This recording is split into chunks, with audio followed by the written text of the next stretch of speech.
दोस्तों, आज हम एक ऐसे विषय पर चिंतन करने जा रहे हैं जो हर मानव के जीवन में अनिवार्य है। समय कितना भी बुरा हो, यह दो बातें जान लो। यह केवल एक वाक्य नहीं है, बल्कि जीवन की सबसे गढ़ शिक्षाओं में से एक है। यह विषय जितना सरल दिखता है, उतना ही गहरा है।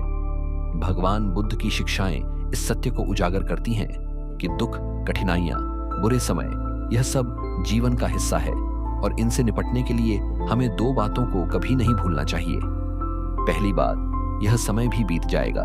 बुद्ध ने अपने शिष्यों से कहा था, सब कुछ परिवर्तनशील है, चाहे सुख हो या दुख, वह अस्थायी नहीं है। यह वाक्य हमारे जीवन के सबसे कठिन समय में हमारे लिए आशा की किरण बन सकता है। जब अंधकार छा जाता है, जब कोई राह नहीं दिखती, जब दिल टूट जाता है, तब यह विचार कि यह समय भी बीत जाएगा हमारे भीतर शक्ति भर देता है। बुद्ध और किसान की कहानी। एक बार एक किसान भगवान बुद्ध के पास आया। वह दुखी था। उसने कहा, मेरी फसल इस बार पूरी बर्बाद हो गई। मेरा पुत्र मेरी बात नहीं मानता और मेरी पत्नी बीमार रहती है। क्या आप मेरी समस्याओं का समाधान कर सकते हैं? बुद्ध मुस्कुराए और बोले, मैं केवल एक बात बता सकता हूं। जीवन में 83 प्रकार की समस्याएं हर व्यक्ति को झेलनी ही पड़ती हैं और 84वीं समस्या यह है कि लोग सोचते हैं कि उन्हें कोई समस्या नहीं होनी चाहिए। किसान चौंका।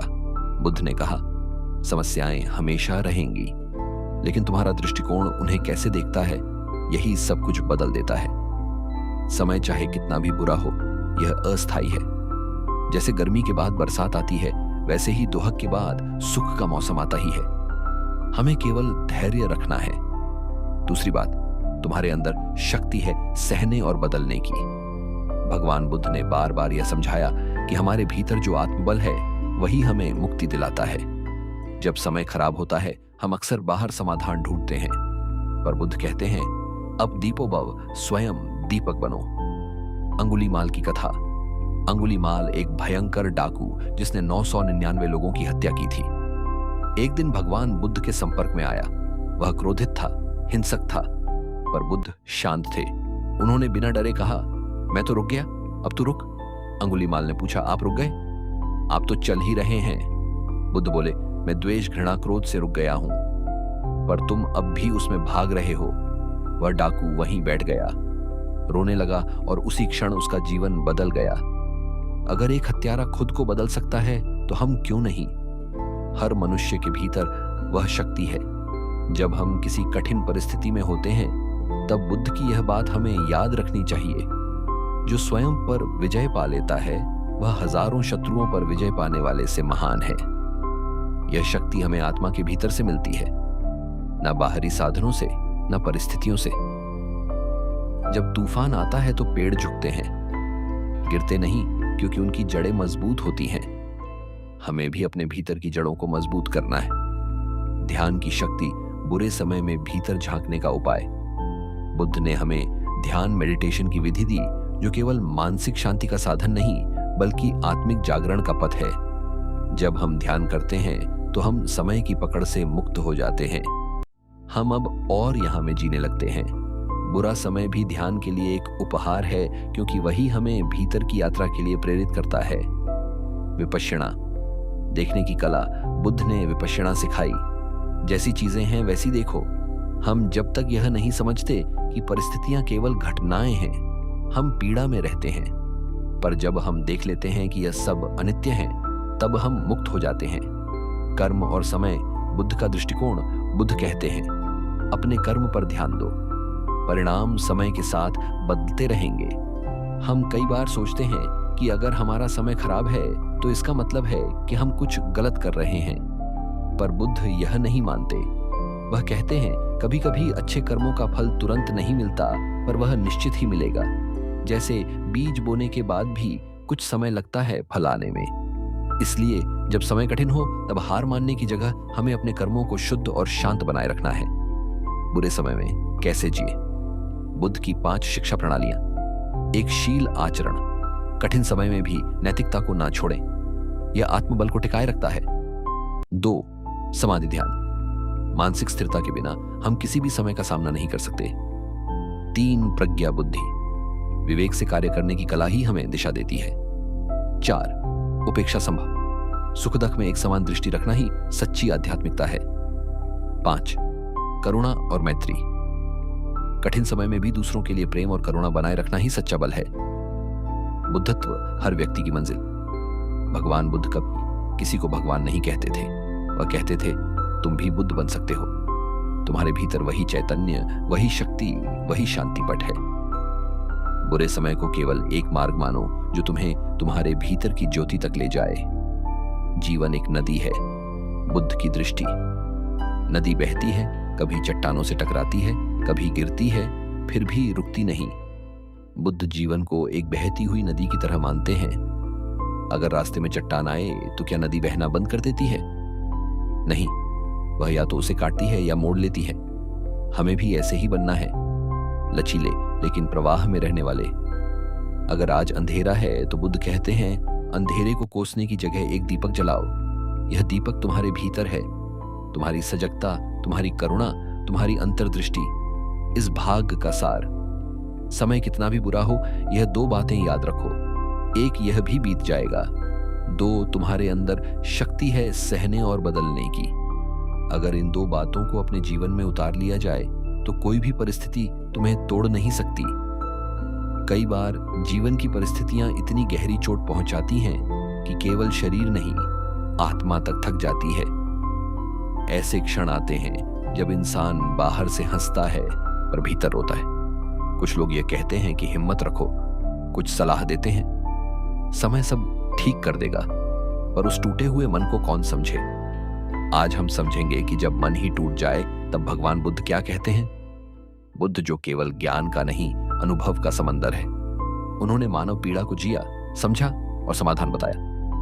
मन टूटने का मतलब क्या है? मनुष्य का मन एक अत्यंत संवेदनशील यंत्र है। ये विचारों, भावनाओं और स्मृतियों का भंडार है। जब जीवन में कोई आघात होता है, जैसे कोई अपना दूर चला जाए, सपना टूट जाए, अपमान मिले, विश्वास टूटे, तब केवल परिस्थिति नहीं, मन भी दरकता है। मन टूटने का अर्थ है आशा का खो जाना, आत्मविश्वास का डगमगाना, मौन की पीड़ा और एक ऐसी थकावट जिसे शब्दों में नहीं बताया जा सकता। बुद्ध ने इसे दुहक के 4 स्तर कहकर समझाया। दुहक, साधारण पीड़ा। दुहक दुहक, पीड़ा के ऊपर पीड़ा, विपरिणाम। दुहक, सुख का समाप्त हो जाना। संस्कार। दुहक, जीवन की अस्थिरता का बोध। जब मन टूटता है तो हम 4थे स्तर की पीड़ा से गुजरते हैं।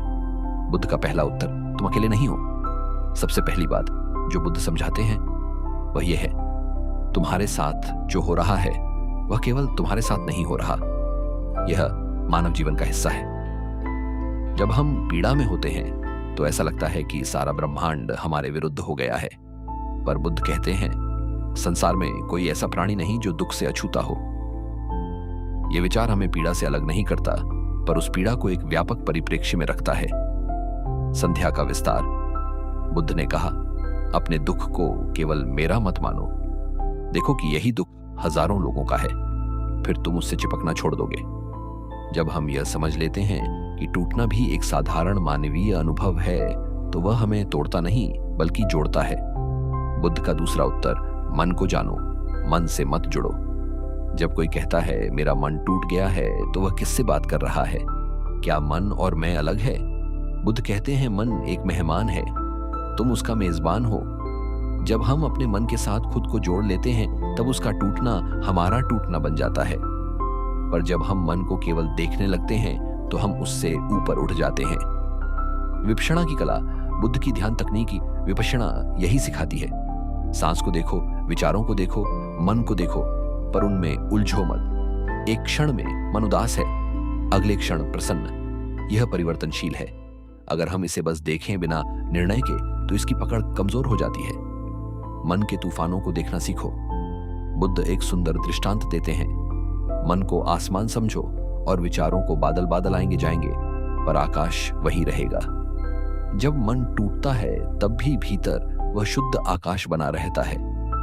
हमें केवल उस पर ध्यान देना है, ना कि बदलते हुए बादलों पर। तीसरा उत्तर, जैसे शरीर का जख्म भरता है, वैसे ही मन का भी।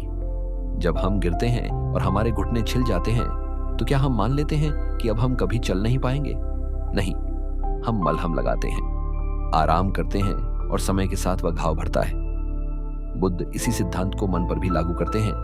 मन की पीड़ा भी शरीर की तरह धीरे धीरे बढ़ती है अगर हम उसे कुरेदना बंद कर दें। कुरेदना क्या है? बार बार पुराने विचारों को सोचना, आत्म आलोचना करना, दूसरों की तुलना में खुद को कमतर समझना। बुद्ध कहते हैं हर विचार एक बीज है। अगर तुम बार बार पीड़ा के बीज बोओगे तो दुख ही उगेगा। इसलिए अगर मन टूटा है तो सबसे पहले उस विचार जाल से बाहर आओ। जो हुआ वह बीत गया, अब उसे देखने का दृष्टिकोण बदलो। चौथा उत्तर, सत्य को स्वीकारो, प्रतिकार मत करो। बुद्ध का एक प्रसिद्ध उपदेश है, जितना प्रतिकार करोगे उतनी पीड़ा बढ़ेगी, जितना स्वीकार करोगे उतना समाधान निकलेगा। टूटा हुआ मन इसलिए और टूटता है क्योंकि हम यह नहीं स्वीकारते कि हम टूट गए हैं। हम बहादुरी का नकाब पहन लेते हैं, दूसरों के सामने मुस्कान का अभिनय करते हैं, लेकिन भीतर छटपटाते रहते हैं। स्वीकारो कि तुम थके हो, स्वीकारो कि तुम टूटा महसूस कर रहे हो, स्वीकारो कि अभी कोई रास्ता नहीं दिख रहा। बुद्ध इसे सत्य की प्रथम दृष्टि कहते हैं। जब तुम अपने भीतर की स्थिति को बिना झिझक देख लेते हो, तभी तुम उसे पार कर सकते हो। बुद्ध की करुणा, आत्मा का मलहम। बुद्ध केवल ज्ञान नहीं देते, वे करुणा भी देते हैं। जब तुम टूटे होते हो, बुद्ध तुम्हारे पास बैठते हैं। वे ना उपदेश देते हैं, ना प्रश्न करते हैं, वे बस समझते हैं। उनकी उपस्थिति ही यह कहती है, मैं जानता हूं तुम अकेले नहीं हो, यह पीड़ा भी बीतेगी। मैत्री भावना, स्वयं से प्रेम करो। तो जब मन टूटता है तब लोग खुद से घृणा करने लगते हैं। बुद्ध कहते हैं जैसे तुम अपने प्रियजनों के लिए दया रखते हो, वैसे ही खुद के लिए भी करुणा रखो। मैं स्वस्थ रहूं, मैं सुरक्षित रहूं, मैं शांत रहूं। यह मंत्र केवल शब्द नहीं, आत्मा की दवा है। टूटे हुए मन के लिए बुद्ध के साथ सूत्र धीरे चलो। Healing takes time. रोज ध्यान करो, सांसों को देखो, पीड़ा को स्वीकारो, उससे भागो मत। स्वयं से प्रेम करो, दोष नहीं, संगति बदलो। दुखी लोगों में नहीं, समझदारों में रहो। कला से जुड़ो, लेखन, चित्र, संगीत से खुद को अभिव्यक्त करो। प्रकृति के पास समय बिताओ, पेड़ों, जलधाराओं से मित्रता करो। किसी ने पूछा, बुद्ध से अगर सब कुछ अस्थायी है तो जीवन का क्या अर्थ? बुद्ध मुस्कुराए और बोले, इसलिए ही तो जीवन सुंदर है, क्योंकि यह एक क्षणिक उपहार है। इसे प्रेम से जियो। पूरी की उपस्थिति से जब मन टूटता है तो यह याद रखना जरूरी है कि यह जीवन हमें केवल जीने के लिए मिला है, सहने या भागने के लिए नहीं। हमें हर क्षण को अपनाना है, चाहे वह दुख में भीग गया हो या प्रेम में खिला हो। सारांश, टूटे मन से जागृत आत्मा की ओर। जब मन टूटता है तब आत्मा के जागरण का बीज पड़ता है। बुद्ध कहते हैं, मन टूटेगा पर तुम नहीं, मन डरेगा पर तुम शांत रहोगे, मन खो जाएगा पर तुम स्वयं को पाओगे। टूटना अंत नहीं है, यह एक प्रारंभ है। जब कोई व्यक्ति लंबे समय से पीड़ा में हो, जब मन बार बार टूटे, सपने चूर हो, लोग साथ छोड़ दें, तब एक सवाल उठता है, क्या यह दुख कभी खत्म होगा? क्या इस जीवन में सुख संभव है? भगवान बुद्ध ने जब सत्य की खोज शुरू की, तब उनके भीतर भी यही प्रश्न था। उन्होंने महलों को छोड़ा, वर्षों तप किया और अंततः ज्ञान प्राप्त किया। उनकी पहली उद्घोषणा ही थी, मैंने दुख को समझा, उसके कारण को पहचाना और उससे मुक्ति का मार्ग जाना। आज हम इसी पर चर्चा करेंगे। दुख से मुक्ति कैसे संभव है? बुद्ध की पहली महान शिक्षा, 4 आर्य सत्य, 4 नोबल ट्रुथ्स। जब बुद्ध ने ज्ञान प्राप्त किया तो उन्होंने सबसे पहले 4 आर्य सत्य बताए। यही हर पीड़ित मन के लिए मूल इलाज है। एक दुख है, बुद्ध ने कोई भ्रम नहीं रखा। उन्होंने कहा, जीवन में दुख है, जन्म, मृत्यु, रोग, बुढ़ापा, वियोग, ना मिलना और अप्रीत से मिलना, यानी दुख जीवन का हिस्सा है, अपवाद नहीं। 2, दुख का कारण है तृष्णा। बुद्ध ने बताया कि हर दुख की जड़ हमारी तृष्णा है। हम चाहते हैं कि सब हमारे अनुसार चले, हम चाहते हैं कि सुख कभी ना जाए, हम अतीत पकड़ना चाहते हैं और भविष्य पर नियंत्रण। यह पकड़ना ही दुहक की जड़ है। 3, दुहक का अंत संभव है। यह सबसे क्रांतिकारी सत्य है। अगर दुहक का कारण तृष्णा है तो उसे छोड़ा जा सकता है और तब दुहक भी छूट जाएगा। 4, दुहक से मुक्ति का मार्ग है, अष्टांगिक मार्ग। बुद्ध ने एक व्यावहारिक तरीका बताया, ऐसा मार्ग जो हर व्यक्ति चल सकता है, बिना धर्म, जाति, भाषा या वर्ग की बाधा के। अष्टांगिक मार्ग दुख से मुक्ति का सीधा रास्ता या 8 कदमों वाला एक समग्र जीवन पथ है? बुद्ध कहते हैं, यदि कोई इन 8 बातों को जीवन में उतार ले तो वह केवल दुख से मुक्त नहीं होता, बल्कि वह शांत, प्रसन्न और जागरूक जीवन जीने लगता है। ओ सम्यक दृष्टि, राइट व्यू। यह समझना कि जीवन में दुख, यह जानना कि सब स्थायी है, यह समझना कि कर्म ही परिणाम लाता है। 2 सम्यक संकल्प, राइट इंटेंशन। करुणा से सोचो, क्रोध, घृणा और लालच के बिना जो मन में शांति का बीज। बोथ 3 सम्यक वाणी, राइट स्पीच। झूठ ना बोलो, कठोर और अपमानजनक शब्दों से बचो, वह बोलो जो सत्यप्रिय और आवश्यक हो। 4 सम्यक कर्म, राइट एक्शन। किसी को हानि मत पहुंचाओ, नैतिकता से जियो, संयम रखो। 5 सम्यक आजीविका, राइट लाइवलीहुड। ऐसा कार्य करो जिससे किसी को दुख ना पहुंचे। छल, हिंसा, शोषण से दूर रहो, ईमानदार और सद्गुणी आजीविका अपनाओ। 6 सम्यक प्रयास, राइट एफर्ट। नकारात्मक भावों को रोकने और अच्छे भावों को बढ़ाने का निरंतर प्रयास करो। आलस्य और आत्मदया से बाहर निकलो, हर दिन थोड़ा थोड़ा आगे बढ़ो। 7 सम्यक स्मृति, राइट माइंडफुलनेस। हर क्षण जागरूक रहो, क्या सोच रहे हो, क्या बोल रहे हो, क्या कर रहे हो, सबका भान रखो। शरीर, भावनाओं, विचारों को बिना विरोध के देखो। 8 सम्यक समाधि, राइट कंसंट्रेशन। ध्यान में स्थिरता लाओ, मन को एकाग्र करो ताकि उसमें शांति और स्पष्टता उत्पन्न हो। धीरे धीरे भीतर से शुद्ध हो जाओ। बुद्ध का दृष्टिकोण, दुख को खत्म मत करो, उसे पार करो। बुद्ध यह नहीं कहते कि दुख को खत्म करो, वह कहते हैं दुख के पार चले जाओ, उसे साध लो। दुख से लड़ने से वह बढ़ता है, पर जब तुम उसे समझ लेते हो तो वह शांत हो जाता है। दृष्टांत, जहरीले तीर की कथा। एक व्यक्ति के शरीर में तीर लग गया, पर वह डॉक्टर से कहता है, पहले बताओ यह तीर किसने चलाया, उसकी जाति क्या थी, तीर किस लकड़ी का बना है? इससे पहले कि उत्तर मिले वह मर गया। बुद्ध ने कहा, तुम भी ऐसे ही हो। दुख है और तुम उसके कारणों में उलझे हो, पहले उसे निकालो, फिर जिज्ञासा करो। दुख से मुक्ति की शुरुआत स्वयं से मित्रता। सबसे पहली मुक्ति तभी संभव है जब हम अपने ही भीतर शांतिपूर्वक बैठ सके। आज का मनुष्य सारी दुनिया में भाग रहा है, लेकिन स्वयं के साथ नहीं बैठ पा रहा। बुद्ध की ध्यान विधि, आनापान सती। सांस पर ध्यान, आंखें बंद करो, अपने श्वास के आने जाने को देखो।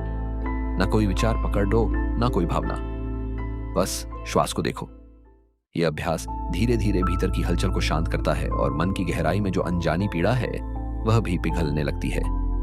बुद्ध कहते हैं, सुख बाहर नहीं, भीतर है। दुनिया का हर सुख अस्थायी है। सम्मान भी जाएगा, लोग भी बदलेंगे, शरीर भी बचेगा नहीं, पर अगर भीतर शांति है तो कोई भी दुख तुम्हें नहीं डिगा सकता। दृष्टांत, रत्नों से भरा तालाब। बुद्ध कहते हैं, तुम्हारे भीतर एक तालाब है, शांत, गहरा और रत्नों से भरा, पर तुम उसकी सतह पर उठते गिरते बुलबुलों से जुए हो। अगर तुम गहराई में उतर सको तो सारा खजाना तुम्हारा है। बुद्ध की चेतावनी, दुख से मुक्ति सरल है, पर साहस चाहिए। दुख से मुक्त होना एक सरल प्रक्रिया है। देखना, स्वीकारना, छोड़ना, पर यह साहस मांगता है, क्योंकि हम अपनी पीड़ा से भी चिपक कर रहते हैं। हम आदत बना लेते हैं दुखी रहने की, शिकायत करने की, दोष देने की। बुद्ध कहते हैं, अगर तुम दुख से बाहर आना चाहते हो तो स्वयं को बदलना होगा। कोई दूसरा तुम्हें मुक्त नहीं कर सकता। बुद्धत्व अंत नहीं, आरंभ है। दुख से मुक्ति का मतलब केवल दर्द का ना होना नहीं है। यह एक नई अवस्था है जहां तुम भय से मुक्त हो, प्रतिक्रिया से मुक्त हो, तुलना और प्रतिस्पर्धा से मुक्त हो, जहां तुम हो जागे हुए, शांत और सहज। जीवन को बुद्ध की तरह जीने का अर्थ, अगर हम बुद्ध के अनुसार जीना चाहे तो हमें 3 मुख्य बातों को जीवन में उतारना होगा। सील, नीतिपूर्वक आचरण, नैतिकता को मजबूती से पकड़े रहो।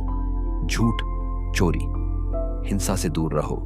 समाधि, मन की स्थिरता, ध्यान, एकाग्रता और मानसिक शांति का अभ्यास करो। प्रज्ञा, अंतर्दृष्टि, जीवन की सच्चाई को बिना रंग रूप के देखना सीखो। जब यह 3 आधार हमारे भीतर विकसित होते हैं, तब जीवन का हर दुख केवल एक शिक्षक बन जाता है और मुक्ति केवल एक शब्द नहीं बल्कि अनुभव बन जाती है। आज से क्या कर सकते हो? व्यावहारिक अभ्यास, सुबह 10 मिनट ध्यान करो। सांस पर ध्यान, दिन भर अपने विचारों को बिना प्रतिक्रिया देखो। हर क्रिया से पहले 3 सेकंड रुककर सोचो। दूसरों की आलोचना करने से पहले उन्हें समझने का प्रयास करो। दिन के अंत में खुद से पूछो, क्या मैंने आज खुद के प्रति करुणा रखी? यह छोटे अभ्यास तुम्हें धीरे धीरे उस मुक्ति की ओर ले जाएंगे जिसकी खोज बुद्ध ने की थी।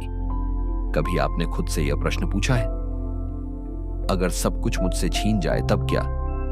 जब रिश्ते टूट जाएं, स्वास्थ्य चला जाए, सपने बिखर जाए और जीवन का अर्थ भी खो जाए, तब क्या बचता है? बहुतों के लिए यह प्रश्न जीवन की अंतिम पीड़ा बन जाता है, पर भगवान बुद्ध इस प्रश्न को एक नई दृष्टि देते हैं।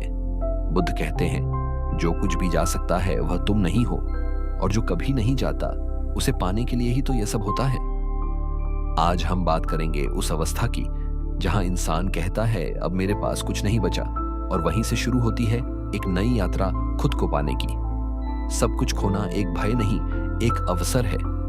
हम सब जीवन में कुछ ना कुछ बना रहे होते हैं, करियर, पहचान, रिश्ते, नाम, मान, संपत्ति पर जैसे ही यह सब एक एक करके छीनते हैं तो लगता है मैं भी खत्म हो गया। बुद्ध यही भ्रम तोड़ते हैं। वह कहते हैं, जो नष्ट हो सकता है वह तुम नहीं हो सकते। दृष्टांत, हाथ में जलती हुई मशाल। एक व्यक्ति रात को जंगल में मशाल लेकर चल रहा था। अचानक हवा चली और मशाल बुझ गई। वह अंधेरे से डर गया और सोचने लगा कि अब वह खो गया है, पर तभी चांद की रोशनी निकली और उसे रास्ता दिखने लगा। वह समझ गया, मशाल केवल एक सहारा थी, प्रकाश भीतर से आता है। बुद्ध का संदेश भी यही है। अगर बाहरी मशालें बुझ जाएं तो घबराओ मत, भीतर की रोशनी को जलाओ। बुद्ध का पहला सूत्र अनित्यता, सब अस्थायी है। बुद्ध की सबसे गढ़ सबसे सरल शिक्षा है अनित्यता, इम्परमानेंस। सब कुछ बदलता है। शरीर बदलेगा, संबंध बदलेंगे, परिस्थितियां भी बदलेंगी। सुख और दुख दोनों नहीं टिकते। इस सत्य को स्वीकारना ही मुक्त होना है।